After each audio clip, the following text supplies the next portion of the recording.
이재명 민주당 대선 경선 후보가 호남 권역에서 또다시 압승을 하면서 대세론을 굳혔습니다. 국민의힘은 내일부터 2차 경선 투표에 들어가게 되는데요. 바빠진 대선 경선 레이스, 성취훈 민주당 정책위 부의장 그리고 김기흥 국민의힘 대변인 두 분과 짚어보겠습니다. 어서 오십시오. 안녕하세요. 안녕하십니까?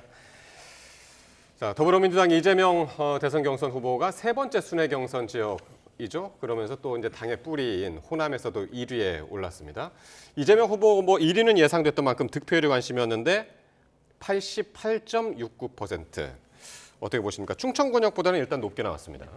거의 대동소이하게 네, 나온 것 같습니다. 비슷하게 나온 것 같고 혹시나 호남에서는 조금 득표율이 낮아질 수도 있다라는 예측들이 있었던 이유가 호남에서는 지금 과거에서 민주당 경선이나 이런 투표를 할 때마다 전략적 선택을 좀 해주셨었거든요. 그러니까 의외의 선택을 해주실 때도 있었고 때로는 또 회초리를 들기 위해 민주당 후보에 대해서 경고성 투표를 해주시는 경우도 있었기 때문에 혹시나 이번에 너무 압도적으로 가다 보니까 전략적으로 좀 다른 투표를 해주실 수도 있지 않을까라는 예측들이 있었던 것 같은데 결과를 보니까 그렇지 않았습니다. 영남권이나 충청권과 거의 같은 그러네요. 88에서 89의 사이에 이르는 이런 투표 결과를 보여주셨는데 이는 호남에 계신 민주당 지지자들께서 이번 선거에서는 좀 될 사람에게 압도적으로 힘을 몰아줘야 된다. 왜냐하면은 윤석열 전 대통령의 이번 위법적인 비상계엄 때문에 열리는 조기 대선이기 때문에 그냥 승리가 아니라 좀 압도적 승리를 해야 되지 않겠냐. 그러면은 될 후보에게 표를 몰아주는 것이 좋다라고 판단을 해주신 것 같습니다. 그러니까 이재명 후보 입장에서도 지난 2021년에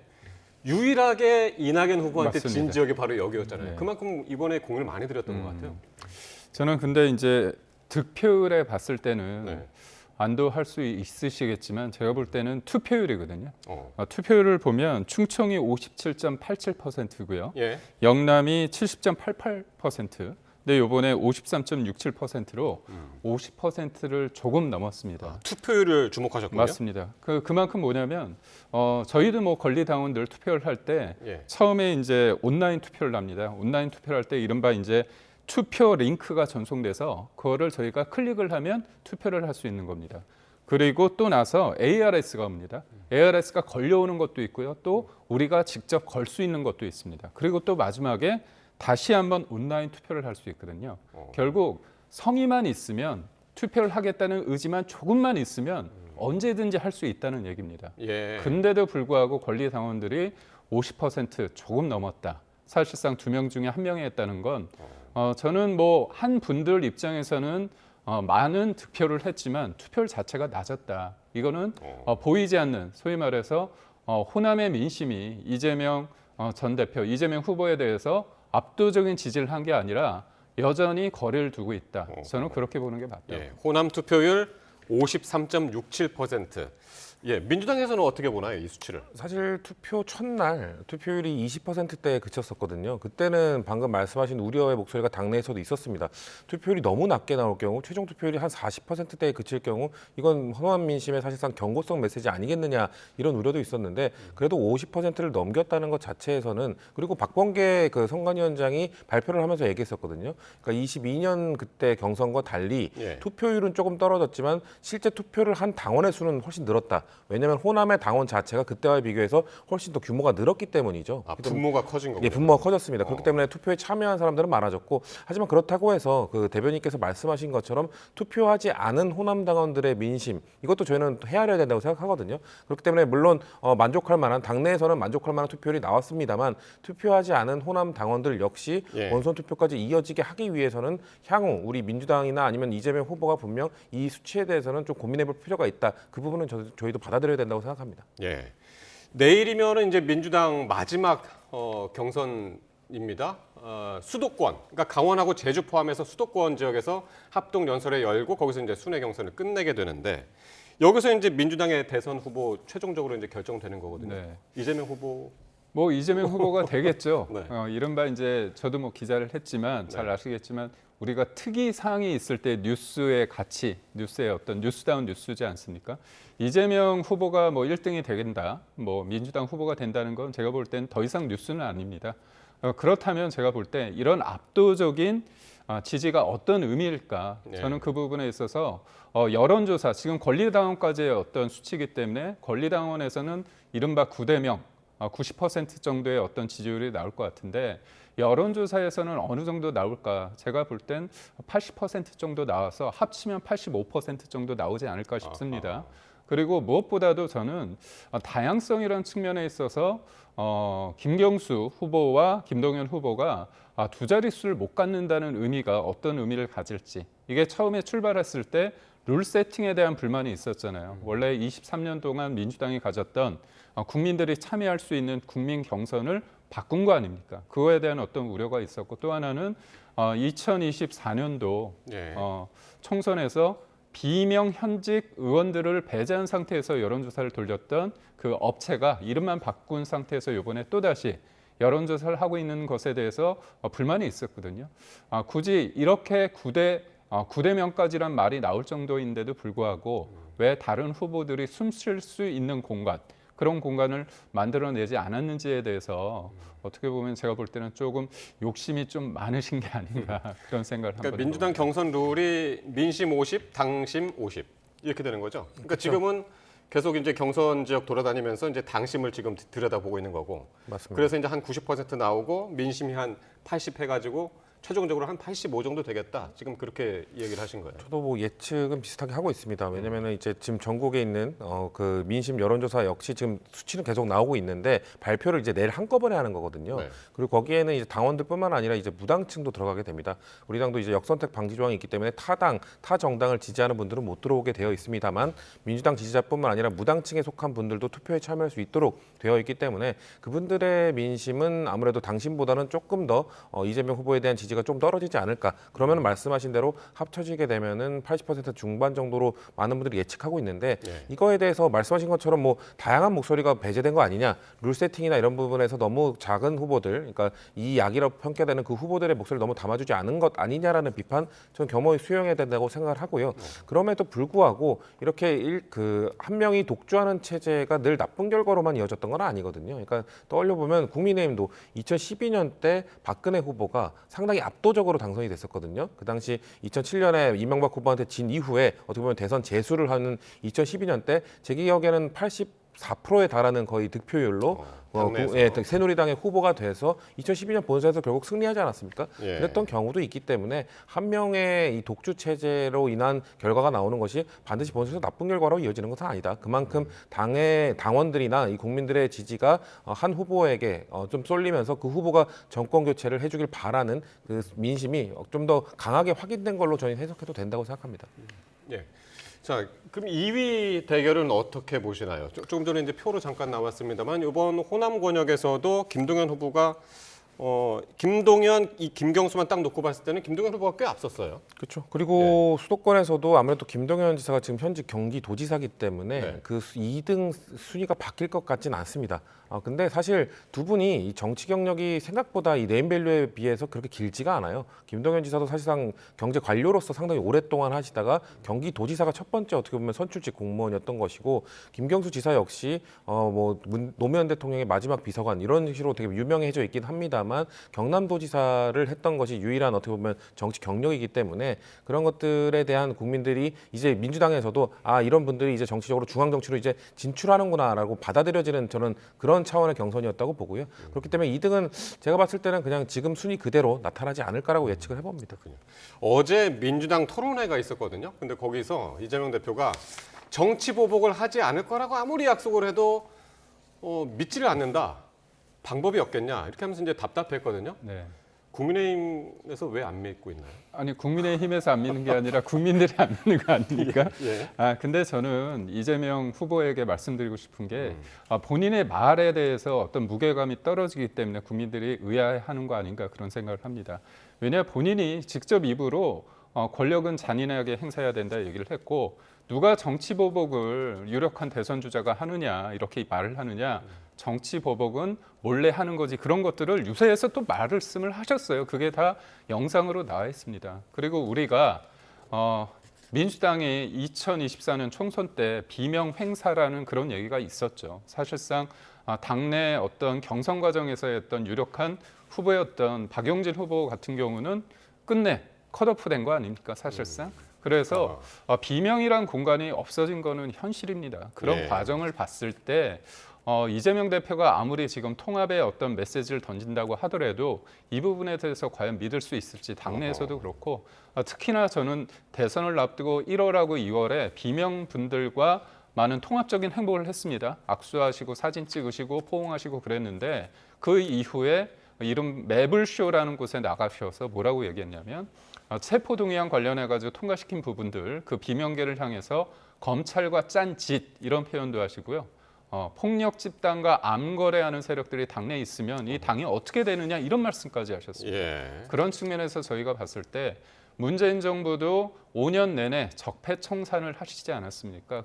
그런데 이재명 대표는 지금 조기 대선의 어떤 프레임을 어떻게 잡고 계시냐? 내란 종식 프레임입니다. 그래서 저희 입장에서는 내란 종식이라는 적폐청산 시즌2 내란 종식 프레임이 만약에 집권하시면 5년 내내 있을 것이라는 어떤 두려움이 좀 있지 않을까 싶습니다. 그러니까요. 그러니까 정치 보복을 안 하겠다고는 했는데 그동안의 행보, 특히 이제 비명계한테 했던 그런 행태를 보면은 정치 보복을 할 것이다.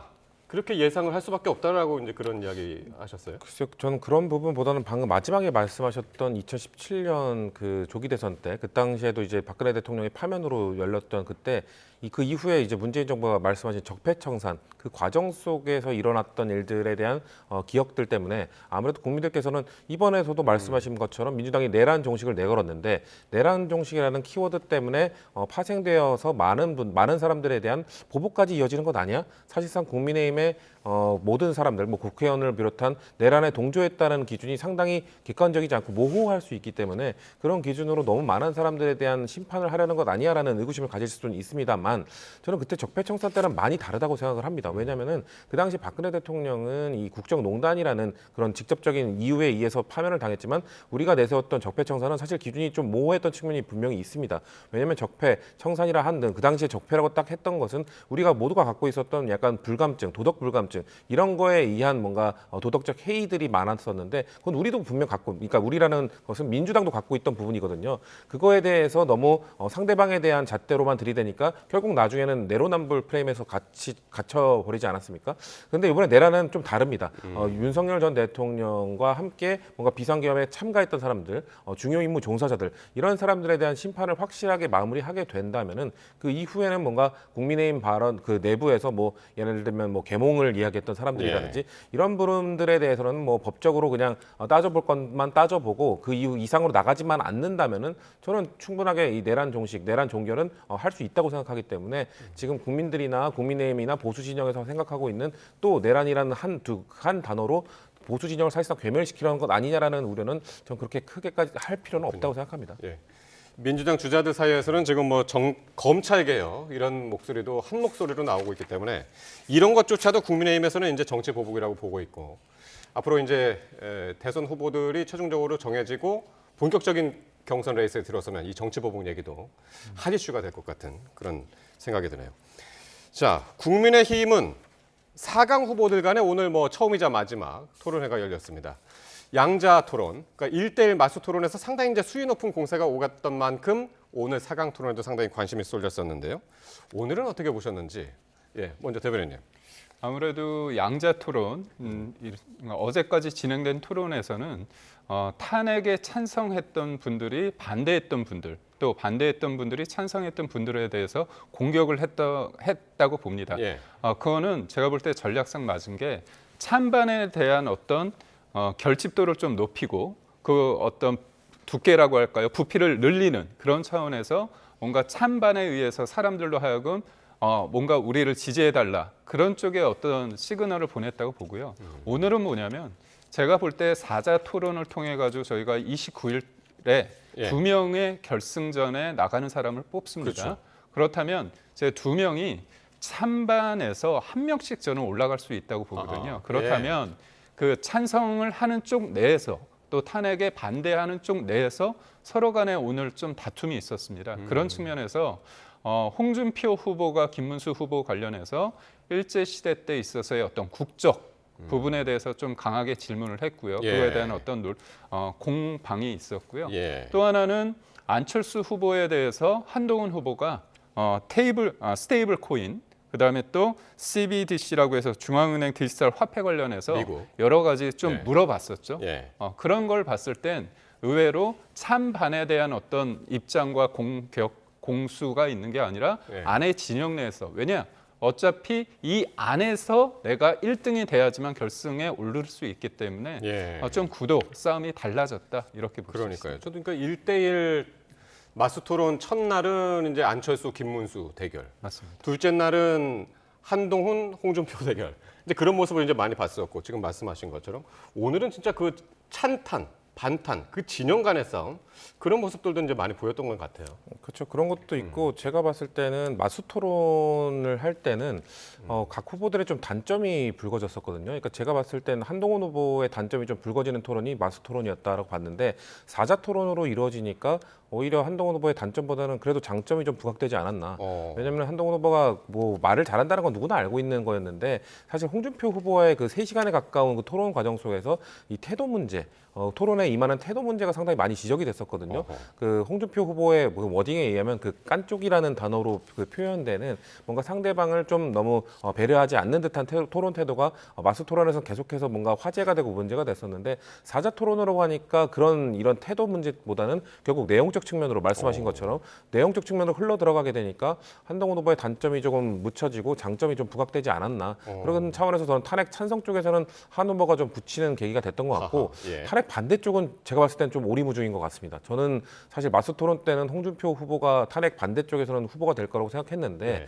이번 사자 토론이나 그리고 국민의힘 인사들의 좀 발언들을 들어보면 그 두 분 중에 누가 올라갈지는 지금 알 수 없는 상황으로 좀 흐르고 있지 않나. 알 수 없다는 거는 뭔가요? 그러니까 제가 봤을 때는 홍준표 우열을 후보가 가리기 힘들다는 그런 게 상황인 것 같습니다. 서로 너무 잘해서 그럴 수도 있고 뭐 반대의 그렇게 경우도 있고 그래서 그렇게 보이지는 않고요. 아무래도 네. 탄핵 반대 관련된 질문들을 받았을 때 예. 마스 토론 때도 그렇고 오늘 사자 토론 때도 그렇고 그렇게 명확하게 이렇게 그 받아치는 모습을 보여주지 못했거든요. 예. 김문수 후보는 그냥 솔직하게 그냥 계속해서 뭐 민주당 탓이었다라는 입장을 반복했지만 홍준표 후보는 계속해서 모호한 태도를 좀 취해 왔었거든요. 그렇기 때문에 저는 그런 부분들이 두 분의 우열을 가르기가 그러니까 잘해서라기보다는 네. 국민들께서 이분들의 단점 탄핵을 반대했던 입장이 저는 점점 보수 지지층 안에서도 넘어가고 있다고 보는데 그거에 대한 입장을 좀 불명확하게 대처한 것이 누가 올라갈지 알 수 없는 상황을 만들었다. 제 개인적으로 그렇게 보고 있습니다. 한번 볼까요? 오늘 표를 그 비상계엄에 대해서 오늘 첫 토론에서 안철수 후보가 주도권을 딱 잡았을 때 윤 전 대통령 이제 파면 관련해 가지고 상처받은 국민께 사과할 의향이 있느냐 이 얘기 며칠 전부터 이제 계속 했었잖아요. 홍준표 후보는 최종 후보가 되면 검토해 보겠다. 내가 최종 후보가 되면 검토해 보겠다. 김문수 후보는 먼저 민주당의 줄탄핵, 특검, 예산 삭감 이런 거 먼저 많은 원인들에 대한 논의가 먼저 돼야 되고 한동훈 후보는 뭐 12.3 계엄 저지 이후에 계속해서 나는 사과를 했고 오늘도 사과드리겠다. 또 한 번 했거든요. 네, 이 부분은 어떻게 해석을 하시나요? 제일 좋은 거는 제가 볼 때 계엄이 곧 내란이라는 민주당의 프레임에 대해서는 전 동의하지 않습니다. 그리고 형사 재판 중이기 때문에 그 결과를 좀 봐야 되고 다만 대통령이 파면이 된 거는 사실 아닙니까? 저는 정치적 책임을 지금 지고 있다고 봅니다. 그렇다면 저희가 대통령의 파면으로 이어지는 어떻게 보면 조기 대선에 대해서 4명의 후보가 겸허히 국민들에게 사과를 하는 게 저는 맞다고 봅니다. 근데 이런 사과를 통해서 저희가 여기서 멈추는 게 아니라 예. 헌재 결정에 대해서 제가 앞서 말씀드린 것처럼 대통령이 정치적 책임을 받았습니다. 그렇다면 헌재 결정문에 따르면 민주당이 탄핵 심판 제도를 어떻게 악용을 했는지에 대해서 명확히 나와 있습니다. 위헌적이고 위법적인 부분에 대해서 고려하지 않은 채 정부를 압박할 목적으로 의혹만으로 남발했다고 이렇게 지적을 했거든요. 그렇다면 민주당에 대해서 민주당은 이재명 대표는 과연 뭘 잘했는지 뭘 못했는지 이걸 또 국민들한테 말씀을 드리는 그런 자리가 필요하거든요. 근데 예. 민주당을 공격하기 이전에 우리가 잘못한 부분이 있다면 그거를 반성하고 예. 책임을 지겠다는 그 말씀 다음에 이렇게 한다면 국민들을 좀 더 설득할 수 있지 않을까 그런 생각을 합니다. 예. 어쨌든 오늘 사과는 뭐 어쨌든 찬탄. 이 이야기를 이제 질문을 던졌던 이제 안철수 후보 그리고 이제 한동훈 후보만 이제 명확하게 이제 사과를 한 셈이 됐고 국민의힘은 오늘 토론을 끝으로 내일 일요일, 월요일 이틀 동안 2차 경선 투표가 진행이 됩니다. 만약에 여기서 이제 과반이 넘는 후보가 있으면 여기서 끝납니다. 29일 날 끝나는 거고 과반이 넘지 못하면은 다시 한번 여론조사를 또 한번 하는 거죠. 네. 당심 50, 맞습니다. 민심 50, 최종 후보 2명. 네. 일단 29일 날 발표된 2명. 네. 누가 될까요? 제가 딱 말씀을 드리기가 예. 제가 당 대변인을 맡고 있어가지고요. 예. 이렇게 말씀을 드린다는 게 또 누군가한테는 기분이 안 좋을 수 있지 않습니까? 물론 이제 찬탄 한 명, 반탄 한 명. 아, 그렇게 예, 말씀하셨습니다. 저는 그럴 가능성이 좀 있다고 봅니다. 예. 근데 제가 말씀드리고 싶은 게 이제 두 가지 포인트를 좀 보시면 될 것 같아요. 우선은 이재명 후보를 이길 수 있는 사람, 본선 경쟁력을 볼 수 있을 것 같고 두 번째는 저희가 모든 후보가 지금 한덕수 권한대행에 대해서 같이 하겠다는 얘기를 했습니다. 근데 우리가 5월 3일 날 최종 후보가 정해지고 한덕수 권한대행이 제가 볼 때는 다음 주에 입장이 나올 것 같은데 그 이후에 단일화 과정에서 시간이 빡빡합니다. 왜냐? 5월 11일 날 후보 등록을 해야 돼요.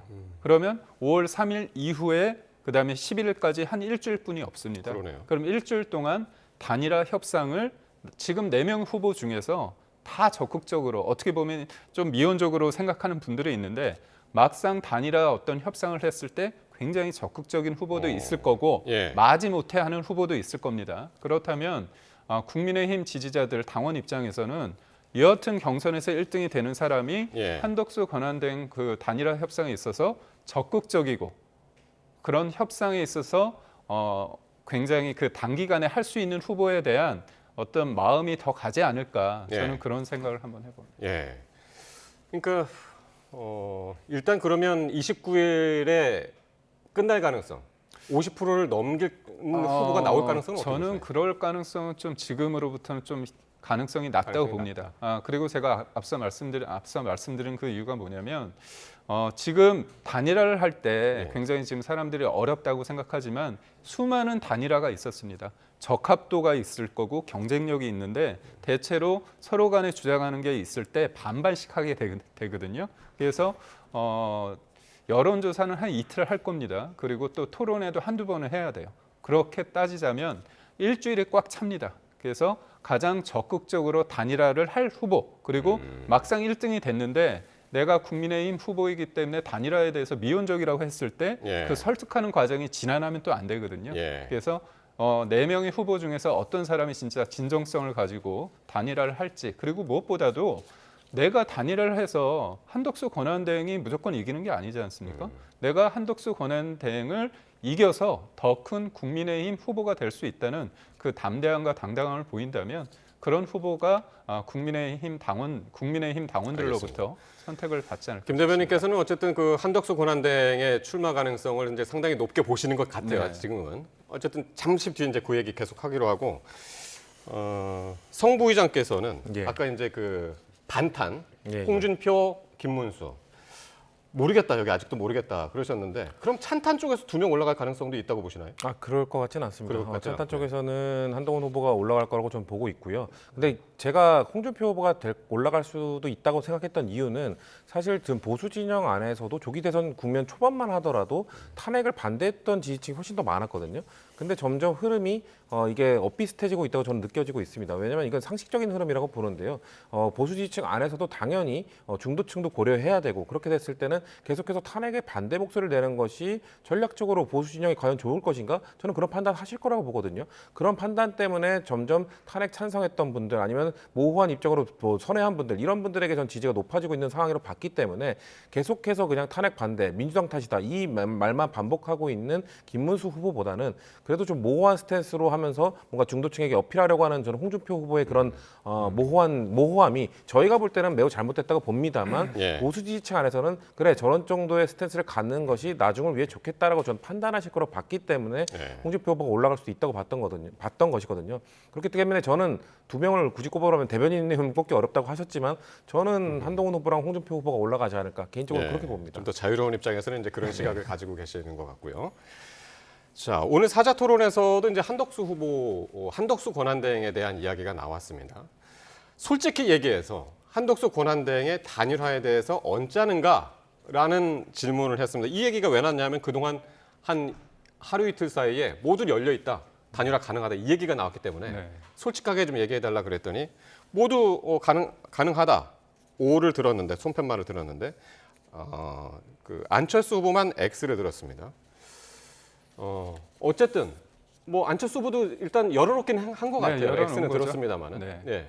그러니까 결국은 경선에 임하는 분들의 서운함은 저는 이해합니다.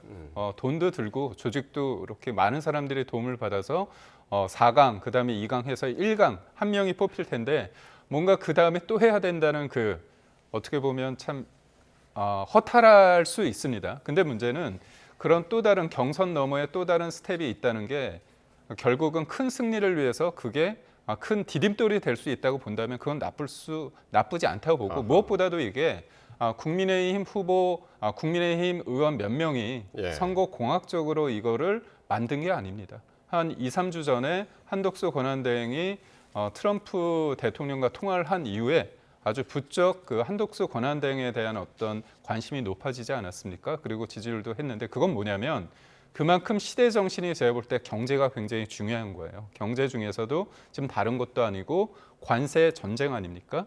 그러면 이거를 실질적으로 이제까지 해왔던 사람이 누구냐? 한미 FTA도 그렇고 또 주미대사도 하고 통상교섭본부장도 하고 예. 그다음에 진보 정권 보수 정권에서 총리도 해오고 예. 그러니까 여러 경력상 한덕수 권한대행이라는 사람이 대행이라는 꼬리표를 떼고 실질적으로 대통령으로서 지금 시대 정신을 뭔가 담아낼 수 있는 그릇이다. 그런 생각이 있기 때문에 사람들이 예. 기대를 하고 그걸 모아진 거거든요. 예. 그렇다면 저희가 좋은 기억이 있습니다. 2021년도에 오세훈 시장이 재보궐선거에 나왔을 때 처음에 나경원 후보가 압도적으로 다 이길 거라고 생각했습니다. 근데 나경원 후보를 이겼고요. 그다음에 또 당 밖에 있었던 안철수 후보와의 단일화를 통해서 예. 오세훈 시장이 안철수 후보를 이기고 그다음에 본선에서 민주당의 박영선 후보를 압도적으로 이겼습니다.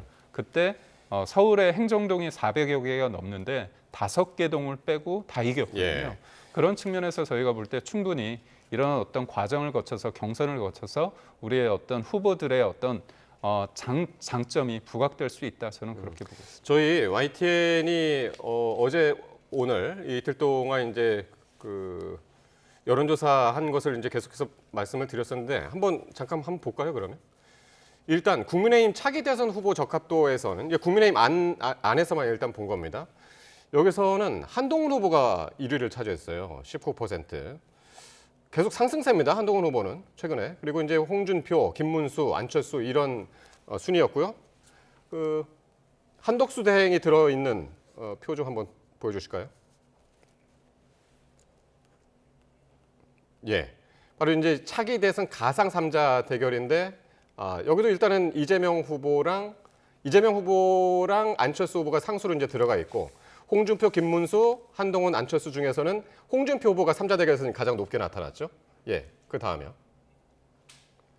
예, 차기 대선 가상 3자 대결 한덕수 후보가 들어갔을 때 역시 뭐 이재명 후보와의 격차가 20% 포인트, 홍준표, 이재명도 20% 포인트. 이제 그렇게 차이가 났는데 한덕수 권한대행의 존재감, 보수 진영에서의 존재감 이걸 어떻게 보고 계신가요, 성 부회장님? 저 표에서 볼 수 있듯이 그렇게 네. 존재감이 부각되는 걸로 보이지 않거든요. 지금 한덕수 권한대행에 주어진 역할인 60일 동안 대통령이 부재한 대한민국의 위기를 관리하라.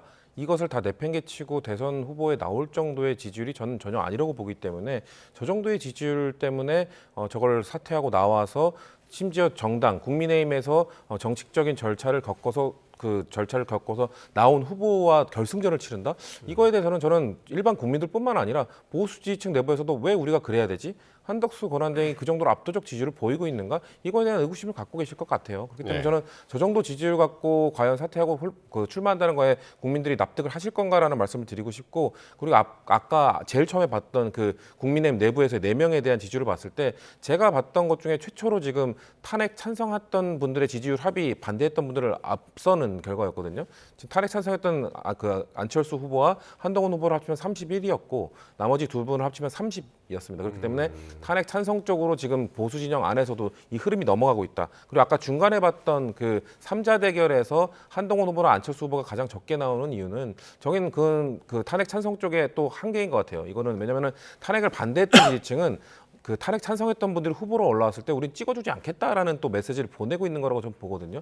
그렇기 때문에 이거를 경선 과정 속에서 뭔가 포용할 수 있는 그런 애티튜드를 좀 보여주면서 극복했어야 되는데 저는 한동훈 후보나 안철수 후보가 그럴 토론 과정에서 그걸 보여주지 못했기 때문에 예. 아마도 저 탄핵에 반대했던 그리고 아직도 반대하고 있는 강성 지지층은 저분들에게 지지를 보내주지 않을 것이다. 그렇기 때문에 지금 국민의힘 내부 경선이 그 단일된 하나의 후보를 뽑아주기 위한 힘을 모으는 과정이 아니라 탄핵 찬성과 탄핵 반대로 좀 갈라지고 있는 그런 경선이 아닌가 저는 그렇게 봤습니다. 어쨌든 한덕수 권한대행의 출마와 관련해서는 나와서는 안 되고 나오면 어느 국민이 그거를 납득하겠느냐 이제 그렇게 말씀을 하셨는데 근데 지금 당장의 움직임을 보면 다음 주에 정대철 헌정 회장하고 이제 네. 만나기로 했다는 거예요. 맞습니다. 예. 그러니까 정대철 헌정회 회장이 계속 강조했던 부분이 뭐냐면 개헌입니다. 네. 저희가 8년 전에 박근혜 전 대통령이 탄핵되고 나서 그때도 개헌에 대한 요구가 컸습니다. 근데 개헌보다는 정권 교체만 했죠. 문재인 정부가 들어섰는데 장단이 있겠지만 저희 입장에서 봤을 땐 5년 동안 대한민국이 거대한 실험장이었다. 이런 비판을 할 수밖에 없고요. 그리고 앞서 말씀드린 것처럼 적폐청산이 5년 내내 국정과제 1호였습니다. 그렇기 때문에 과연 진영이 고착되고 대한민국이 과연 통합의 길로 갔느냐 그런 부분에 대해서 되게 회의적이거든요. 그렇다면 이번에 우리가 또 다른 어떤 실패를 했을 때 또 다른 방식으로 이걸 해결하는 거는 좀 아니지 않느냐 그에 대한 생각이 있습니다. 그래서 개헌이란 게 어떤 의미냐면 지금 사실상 이재명 대표는 본인을 위해서 한 사람을 위해서 지금의 제왕적 대통령제를 고수하고자 하는 호언 세력이라고 보고 있고요. 국민의힘은 국민을 위해서 이번 기회에 개헌을 통한 개혁을 하고자 하는 개헌 세력이다. 개혁 세력이다. 이렇게 말씀을 드리고 싶습니다. 그래서 저희는 이른바 빅텐트를 말하고 있는데 이 빅텐트는 뭐냐면 어디든지 지금의 입법 권력인데 행정부 권력까지 그리고 나아가서 사법 권력까지 영향을 끼칠 수 있는 절대 권력을 가진 거대한 어떤 권력을 가진 민주당에 반해서 이번 기회에 개헌을 통해서 대한민국을 한 단계 업그레이드할 수 있는 정치 세력이 다 모이자. 그리고 이번 기회에 단순히 우리가 정권을 잡는 것뿐만이 아니라 개헌을 통해서 대한민국을 어떤 혁신할 수 있는 토대를 만들자. 그런 차원에서 한덕수 권한대행과 또 나아가서는 뭐 이준석 의원도 포함될 수 있고요. 나아가서는 또 이낙연 전 총리까지도 알겠습니다. 저희는 다 품을 수 있다고 봅니다. 자, 당장 달력을 잠깐 말씀드리면서 정리를 하자면은 27일 내일 이제 민주당의 최종 대선 경선 후보가 결정이 되고요. 29일에는 국민의힘의 경선 후보 2차 결과가 이제 나와서 톱2, 빅2가 누구냐. 그리고 그 다음 날 30일 한덕수 권한대행이 과연 대선 출마 선언을 할 것인가. 이 부분을 눈여겨봐야 할 것 같습니다. 여기까지 두 분 말씀 듣죠. 지금까지 성치훈 민주당 정책위 부의장, 김기흥 국민의힘 대변인과 함께했습니다. 고맙습니다. 고맙습니다.